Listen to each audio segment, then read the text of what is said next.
The president has always said that diplomacy is his #1 option and priority. Again, he tried earnestly, in good faith, to engage in diplomacy with the Iranian regime prior to this operation being launched in the first place.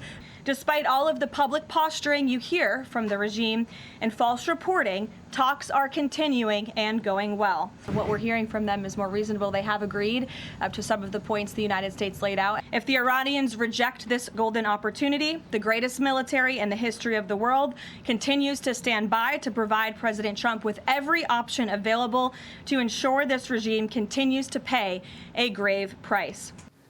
White House Press Secretary Caroline Leavitt adding to the president's latest one-week warning on Iran after Tehran struck Israel's largest oil refinery yesterday.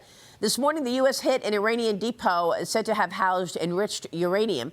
The White House reportedly weighing an operation to extract roughly 1,000 pounds of uranium, which could put American troops inside the country. Joining me now is Fox News senior strategic analyst and chairman of the Institute for the Study of War, General Jack Keane. General, great to see you. Thank you so much for being here. And, of course, the president has been very clear. He does not want to put troops on the ground, but it is another option, and he's not going to take any options off the table. What's your take on this uranium angle? Well, certainly one of the major objectives we have here in actually executing conflict operations with Iran has to do with the uranium. You know, after the 12-day war and the success of Midnight Hammer, where we took down the uranium enterprise, and a lot of that enriched uranium is under rubble, and that is a part of the issue here.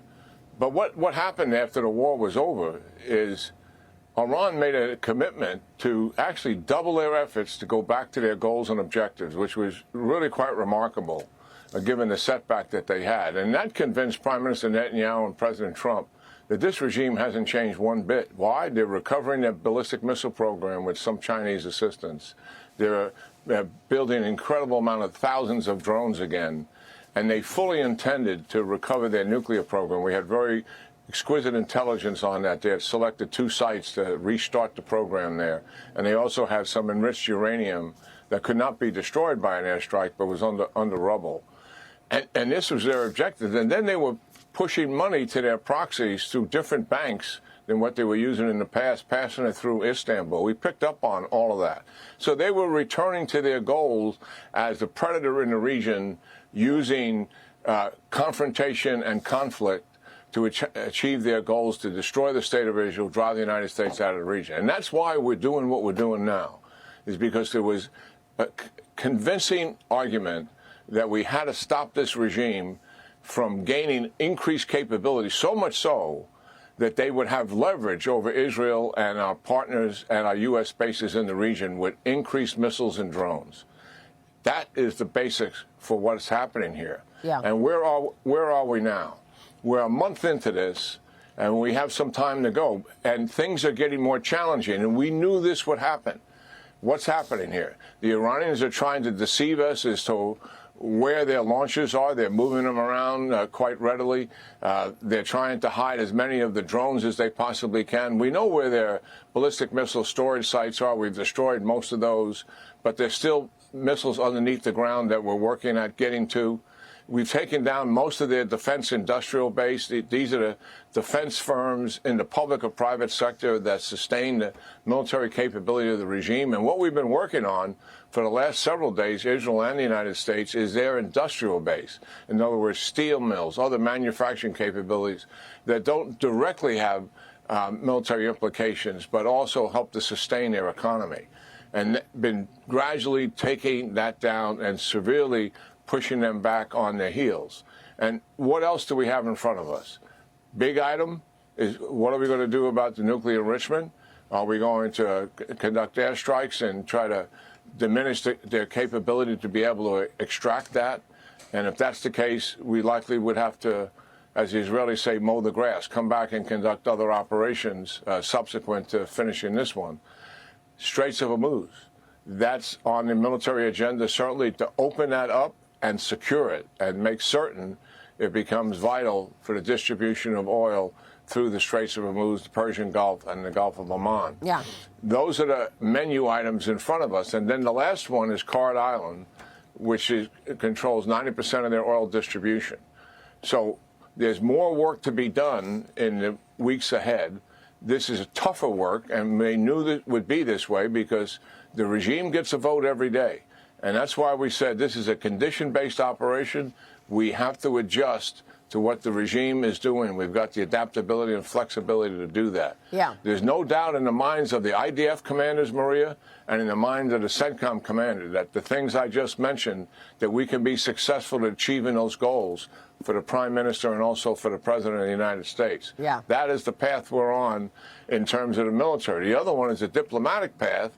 And for our audience to understand, what we have on the table is called maximalist demands. We're asking Iran to surrender everything that we would take away from them militarily. That is what is really on the table. I mean, and the people that are in charge now are hardliners. Make no mistake about it. The guy running the IRGC, Ahmed Vahidi, and the guy running the civilian side, Gablov, those are hardliners. And they have great difficulty even admitting negotiations are going on, or much less making a concession. Why? Because the rest of the hardliners would likely kill them. That is what is taking place inside the nucleus of Iran and its leadership. Yeah. So diplomatic challenge going forward for sure, military challenge as well. My preference is finish it militarily because why? At the end of the day, you have the opportunity to truly weaken the regime, and you're not throwing them a lifeline in terms of sanction relief, billions of dollars for them making concessions to us and giving everything up to us. That extends the regime for years to come. Yeah, so many things to go back to. Pardon me. I mean, Secretary of State Marco Rubio with other leaders of G7 countries saying that we can achieve this within weeks, not months. Do you agree with that? And also, you mentioned the Strait of Hormuz. The Journal this morning is reporting that the president has told aides that, you know, he could, in fact, end this war without opening the Strait. And then, of course, there's the help from others. I mean, China has been complicit from day one. And I want to get your take on the E-3 Sentry, that early warning jet that was damaged in Saudi Arabia. We talked with Gordon Chang yesterday, and Gordon told me that it was because of China who gave the intelligence to Iran as far as where that jet was. So I'm wondering how much China is involved here in terms of supporting Iran. You've got Europeans still not getting it, Spain not allowing the U.S. to use airbase, Italy the same thing in Sicily. There's a lot there, General, but I wanted to make sure to get that before you go. Yeah, I mean, Russia is really providing considerably more support than China, and my sources indicate that the revelation of what's on that airbase was done by Russia, and they've been trading, giving them intelligence for some time. The Iranians know where the air bases and ground bases are for U.S. in the region, and they have a general feel for what's on it. This is the ability to target something specific, and that's the detail they're getting from the Russians. The Russians also are telling them, you know, where our ships are. Our ships are moving every day to conduct offensive and defensive operations, and they're giving them the locations. But they've had absolutely no success with going after our ships. But the Russians are doing not only intelligence, they're providing the how-to in using the drones that they have. And the Russians have developed operational concepts that have had some success against the Ukrainians. Obviously, Ukrainians have had even more success using drone technology against the Russians. But those are issues. These two countries are helping. And listen, let's face it, they're partners. Yeah. And so is North Korea. They're all united together. And that's the reality the United States is facing in terms of a major threat out there. Unbelievable. General, you're always a gem. We so appreciate your analysis on all of the above. Thank you, sir. Yeah, great talking to Maria. All right, General Jack Keane. We'll be right back.